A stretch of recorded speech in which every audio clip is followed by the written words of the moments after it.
안녕하십니까. 12월 1일 데일리 리포트 시작하겠습니다. 10월 개인소비지출 PC지표가 발표되었습니다. PC지표는 연준이 물가기준지표로 삼고 있는 만큼 CPI보다 더욱 관심 두어야 할 경제지표입니다.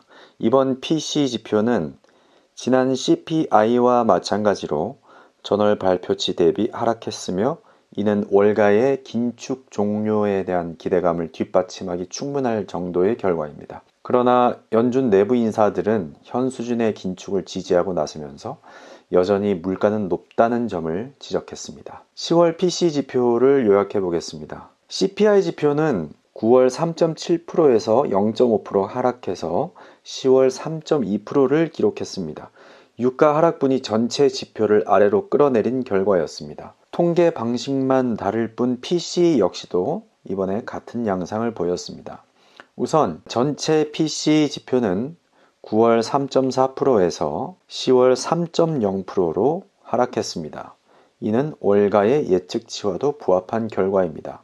에너지와 식품을 제외한 근원 PC는 지난 3.7%에서 이번에 3.5%로 하락했습니다. 이 역시도 월가의 예측치와 부합합니다. 한 가지 짚어두자면 10월 에너지 물가는 2.6% 하락했습니다. 식품 가격은 0.2% 상승했습니다. 역시 유가가 전체 PC 지표의 하락에 상당 부분 기여하고 있는 것이 확인됩니다. CP가 하락했을 때와는 약간 분위기가 다른 듯합니다. PC 역시 하락하면서 물가 둔화를 이유 삼은 월가의 긴축 종료에 대한 기대감, 내년 금리 인하에 대한 가능성을 언급하는 분석가들의 목소리가 그다지 크게 들리지는 않았습니다. CME 그룹의 페드워치 툴은 5월 금리 인하 가능성을 어제 대비 0.2% 정도 상승시켰을 뿐입니다. 아마도 FOMC 위원들의 긴축 유지를 지지하는 추가 발언 때문으로 짐작이 되는데요. 보시다시피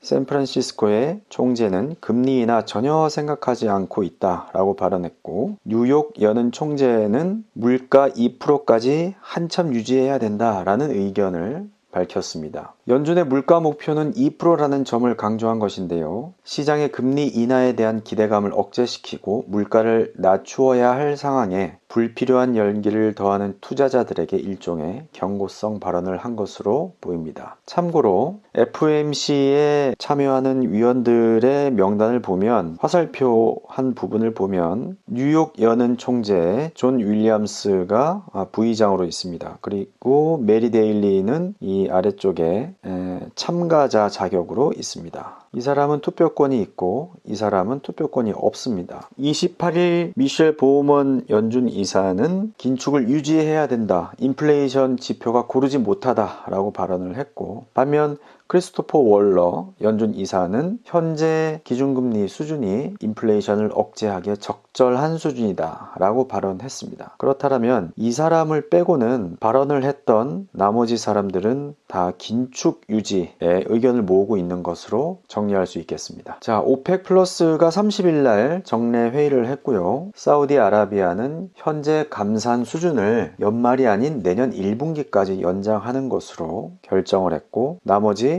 오펙 회원국 일부가 감산에 동참하기로 했다고 합니다. 그런데 이것은 오펙 정례 회의의 공식적인 입장은 아니고 회의에 참석했던 회원국들이 자발적으로 감산에 동참한 것입니다. 따라서 이것이 오펙의 공식 입장이 아니기 때문에 이번 감산에 대한 내용들이 과연 그대로 지켜질 것인가 라는 의문을 제기하는 언론들도 있습니다. 하지만 유가를 높이기 위해서는 오펙이 감산에 적극적으로 참여하고 계획한 것대로 감산을 진행을 해야 유가가 상승될 것이기 때문에 오펙의 공식 입장이 아니라는 이유만으로 유가 상승 가능성을 희박하다고 보는 것은 오히려 무리가 있을 것 같습니다. 앞서 우리가 PC 지표 또한 CPI 지표가 10월에 유가 하락분이 반영이 되어서 낮아진 것이라고 했다면, 내년에 추가 감산에 의해서 유가가 상승한다면 PC 역시 다시 오를 가능성을 배제할 수 없을 것입니다. 그렇다면 12월 FOMC에서 금리를 동결한다 해도 강한 긴축 유지의 필요성이 강조될 것으로 짐작이 됩니다. 자, 오늘 데일리 리포트는 여기서 마무리하겠습니다. 즐거운 주말 보내십시오. 감사합니다.